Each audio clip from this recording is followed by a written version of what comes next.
આ બધી જમીન આપણી એમને પડી રહી છે ને, મસ્ત ફાર્મ હાઉસ બનાવી દેવું છે દિવાળી સુધી. ફાર્મ હાઉસ શું કરવા? કેમ ફેમિલી જોડે શનિ રવિ આવું હોય તો મજા ના આવે વીકેન્ડમાં? તમે કઈ ફેમિલી લઈને ના આવો, રહેવા દો. એમ કહો કે ભાઈબંધો જોડે આવવા થાય અહીંયા પાર્ટીઓ કરવા.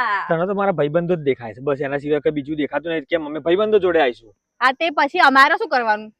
તો ફેમિલી જોડે કીધું તો તે ના પાડી, ફાર્મ હાઉસ ના બનાવશો. તમે લઈને જ ના આવો. ફેમિલી ફેમિલી કરીને પછી ફ્રેન્ડ્સ માટે મોટું બનાવશો ફાર્મ હાઉસ. મને ખબર પછી કે પાર્ટીઓ કરી પડી રહેવાનું સરસ. તારાથી ખેતી થશે, બોલ અહીં આવી જઈએ રહેવા. કાલે જ આવી જઈએ. કાલે જ પપ્પાને કહી દઉં કે અમે ગામડે રહેવા જતા રહીએ છીએ. હા તે હું કરે ખેતી. ખેતી કરે ને તો ચૂલા ઉપર બનાવવું પડશે અહીંયા ખાવાનું, રોટલા ને બધું. મને બધું આવડે છે. ઘેર ખાવાનું બનાવતી નહીં ચૂલા ઉપર બનાવી. પીઝા બર્ગર નહીં મળે એ ગામડે પછી. તો ઘેર કોણ કરે છે? કોણ ટિફિન ના બાટલા ભરી આપે તમને? તો ઘેર તો કરું છું, બે કામ કરે એમાં થાકી જાઉં છું. હાસ તો વાતો કરું છું તે હું કરે બધું કરે. હા તો કઉ છું કાલ પરમ દાડે જ આવી જઈએ રહેવા. હો આવી જઈએ હેડો. કોમ થતું નહીં પાછી કે હા પણ કાલે આવીશું, પણ અત્યારે જઈએ. અત્યારે બહુ તડકો લાગે છે. મને માથું ચડી ગયું, આમ ચક્કર આવે ને એવું થાય છે. એટલી વારમાં તડકો લાગે, ગરમી લાગી જાય. ઓવા હું તો જઉં છું, તમે આવો શાંતિથી.